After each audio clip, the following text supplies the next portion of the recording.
Olá, tudo bem? Bem-vindos ao esboço da lição da Escola Sabatina. Estamos já na lição número 5 e o título da lição é Busque o Senhor e Viva. Vamos estudar um pouquinho mais sobre Amós, o profeta menor que nós estudamos na semana passada, e hoje vamos ampliar um pouquinho mais sobre o tema especificamente da búsqueda do Senhor. Está conosco mais uma vez o pastor Reinaldo Siqueira. Ele é o diretor do SALT aqui na divisão sul-americana, o reitor do SALT.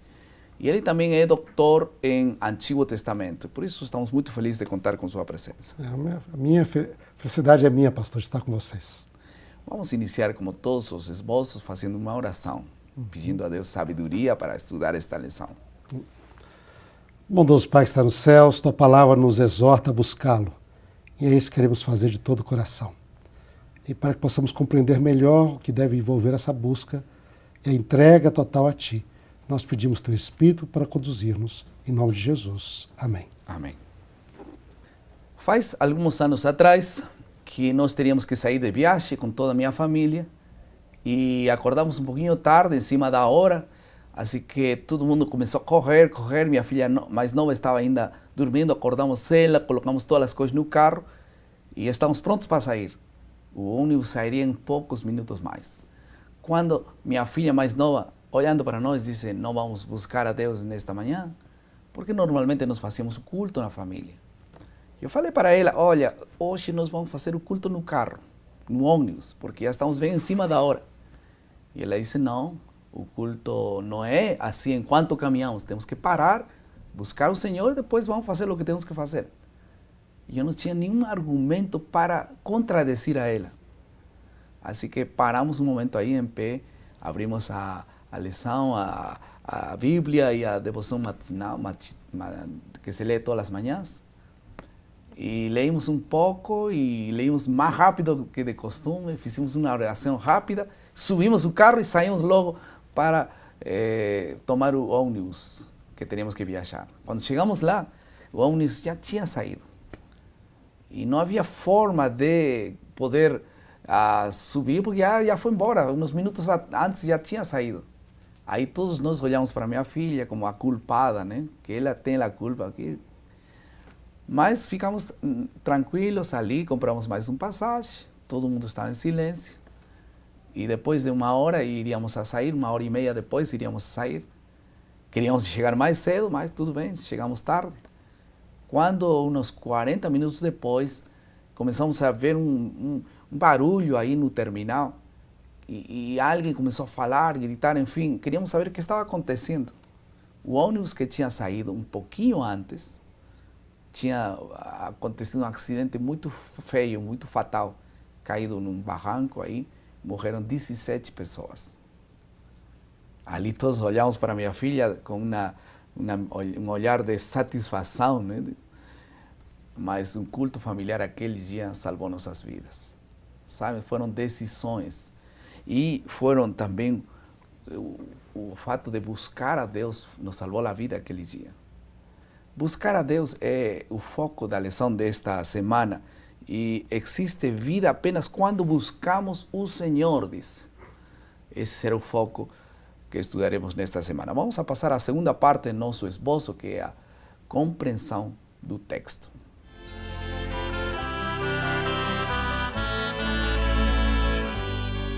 Vamos tocar 2 pontos nesta lição. O primeiro ponto tem que ver com buscar o bem e deixar o mal. Não só é buscar o bem, há que deixar o mal. E em segundo lugar, a mensagem de esperança, que está bem clara em Amós, especialmente no capítulo 9. Nestas duas partes, então, pastor Siqueira, qual era o apelo que Deus fez, ou que Oséias fez a seus contemporâneos naquele tempo, né? Então, através do texto bíblico, né, nós parecemos que Deus usou o profeta Amós para ele poder, então, apelar ao povo a buscá-lo. Aqui, a nossa lição, o tema é esse, né? Buscai a Deus. E nós vemos isso no verso, né? Capítulo 5, verso 6. Buscai ao Senhor e vivei, hein? Para que não irrompa na casa de José como fogo, como que a consuma, e não haja em Betel quem o apague. Né? Então, foi um apelo de Deus. Antes, no capítulo 4, Deus tinha anunciado um juízo que viria sobre Israel. E agora, no entanto, antes de trazer esse juízo, Deus está apelando o povo para buscá-lo, para que esse juízo não acontecesse, mas que eles pudessem encontrar a graça de Deus e não o seu juízo. Não é? Mas o que é esse buscar? Específico aqui na época de Amós, nós vemos aqui no verso 14 e 15, repete a palavra buscar, né? Diz, buscai o bem e não o mal, para que vivais. Né? E segue dizendo, e assim o Senhor vosso Deus estará convosco, como dizeis. Hein? Aborrecei o mal, amai o bem, estabelecei na porta o juízo, talvez o Senhor dos exércitos se compadeça do restante de Jacó. O que isso quer dizer? Isso é algo muito interessante, creio, pastor, isso vai tocar nessa questão da vida do cristão, do culto do cristão, do crente, não é? A nossa religião não pode ser simplesmente uma religião de palavras, né? Ou uma religião que muita gente diz, é no espírito somente, e não na realidade. Um crente, um adventista, que adora a Deus no sábado, mas é desonesto nos seus negócios durante a semana. Né? Um crente, um adventista que vai à igreja e canta hinos, no entanto explora o necessitado, passa a perna nos outros, hein? Consegue, quer dizer, a pessoa em si, ele tem de ser íntegro diante de Deus, tem de amar o bem, aborrecer o mal. E buscar a Deus aqui é ser essa pessoa honesta, é ser essa pessoa nos negócios honesta, nos estudos honesta, um crente, um estudante adventista que bom, ele gosta de participar do coral, ele canta, ele participa do trabalho missionário na igreja, mas na escola ele cola. Uhum. Isso não funciona para Deus. Hein? Buscar a Deus envolve, sem dúvida, buscar a Deus, fazer o nosso culto, orar, mas também levar uma vida, diz aqui, uma vida correta, segundo aquilo que é de acordo com a palavra de Deus, com as leis de Deus. Buscar o bem e deixar o mal, né? Exatamente. Não é somente buscar o bem, sino também o convite é para deixar o mal. Em que consistia a adoração genuína naquele tempo e o culto falso? Uma diferença, né? Olha, é interessante ver que logo depois que nós partimos aqui para o final do capítulo 5, Deus fala que ele aborrecia as festas, as assembleias solenes, não tinham nenhum prazer, ainda que ofereçam holocaustos, diz ele, não se agradaria deles, né? Nem atentaria para as ofertas pacíficas dos vossos animais cevados. Na época de Israel, do norte, esse era um culto que era feito a Deus misturando elementos pagãos. Adoração de bezerro de ouro, nós vemos aqui. Israel tinha esse problema, mas havia um outro problema a mais. Era ser religioso, mas ao mesmo tempo praticar o mal. E Deus diz aqui, né, afasta de mim os cânticos, as suas orações, as melodias, antes corra o juízo como água, a justiça como ribeiro perene, como um rio perene. Não é? Ou seja, as pessoas eram muito religiosas, mas ao mesmo tempo praticavam, ele diz a Amós depois, enganavam na balança, mudavam o peso da balança, não é? Compravam, faziam negócios desonestos, exploravam o necessitado. Então Deus não aceita isso. Um dia a pessoa chega lá com uma boa oferta, mas quando a pessoa ganhou um grande lucro, desonesto. Deus não quer essa oferta. Deus não quer esse tipo de culto. Deus quer um culto de coração com integridade. Não falsos, genuíno. Genuíno. E né? isso equivale a não somente sentir, e sino fazer o que Deus nos pede, né? Há pessoas, pastor, isso é uma dimensão que é muito comum em várias religiões e pode ser um problema. Alguns estudiosos chamam isso de mentalidade mágica. A pessoa pensa que por fazer o ritual, Deus perdoa o mal que ele faz. Quando está longe da igreja, longe do culto. Como uma compensação. Compensação. Então eu guardo o sábado, mas durante a semana eu posso andar fazendo as coisas que eu quero, que não estão de acordo com a vontade de Deus. Eu oro, portanto o Senhor me perdoa. Então Deus diz aqui em Amós e em Isaías 1 também, aqui Amós falou para o reino do norte. Isaías no capítulo 1, ele fala para o reino do sul, para Judá. Diz que Deus não aceitava nem sequer adoração nos dias santos, nem sequer do sábado, quando as mãos estavam cheias de sangue e de iniquidade. Então, Deus quer um coração totalmente entregue a Ele, um coração dedicado a Ele, em justiça, com uma vida íntegra, e não uma vida dúbia, não é? Dois padrões de moral, dentro da igreja, fora da igreja, não é? Eu vou namorar uma jovem, eu me comporto como qualquer jovem do mundo no namoro. Não é assim. O jovem cristão tem de ter um namoro cristão também. Esse padrão duplo, dualístico, como se aquilo que é da fé não importa para o corpo. O cru do corpo não contamina a alma. Isso não existe na Bíblia. Deus é um só e nós devemos adorá-lo também de um coração somente. Né? Em Amós nós também encontramos uma mensagem de esperança, né? Especificamente, em que consiste essa mensagem de esperança?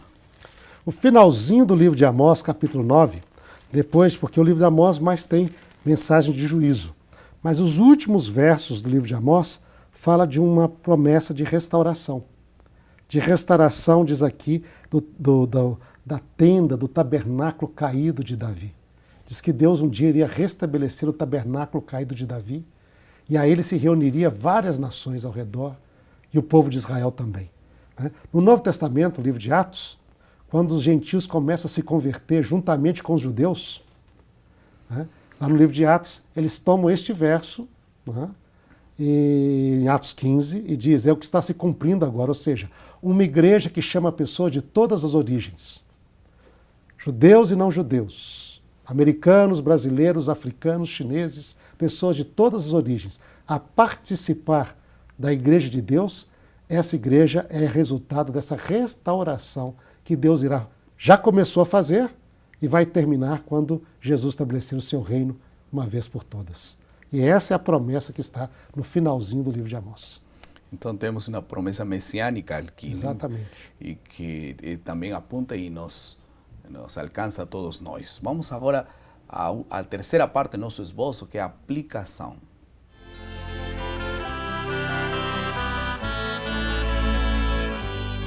Uma pergunta que todos nós nos fazemos a estas alturas: como manter a esperança viva?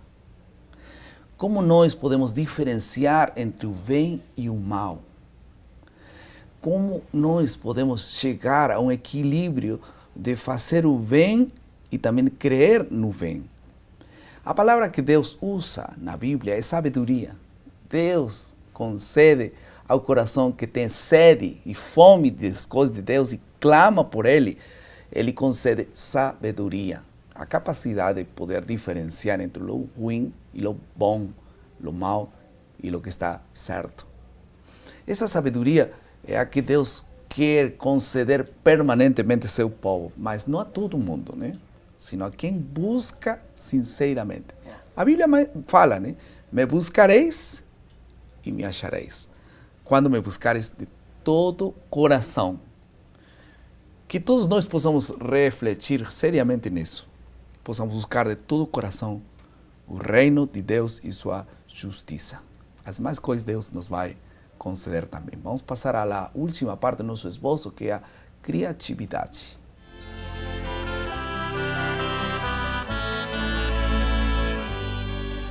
Nesta última parte, nós também chamamos de a prática. Como vamos praticar agora, né? Eu me lembro que minha mãe nos cozinhava aquele mingau de aveia, só que ele não colocava açúcar. E nós nos acostumamos a tomar um mingau de aveia sem açúcar. Até que um dia, quando eu era criança de 7 anos, talvez, visitei a casa de um primo. E quando eu fui a provar um mingau, eu tinha muito açúcar. E eu não consegui comer, porque meu paladar estava acostumado só a comer sem açúcar. Como que depois eu me acostumei a comer com o mingau com açúcar? Porque é o processo de comer, até que finalmente o paladar se acostuma. Aqui a Bíblia fala de que nós temos que aborrecer as coisas ruins e amar as coisas boas. Como o nosso paladar, que está acostumado a comer coisas ruins, vai gostar de coisas boas? É que Deus transforma os paladares, Deus transforma nosso querer e depois atua em nosso ser. Essa é a verdadeira transformação. Mudar completamente nosso paladar para gostar, para a pedir com alegria e comer com alegria as coisas de Deus. Pessoas que não gostavam da música boa, a cristã agora gostam. As pessoas que gostavam agora gostam das coisas de Deus. Essa transformação produz Deus no coração do ser humano. Mas nós precisamos nascer todos os dias.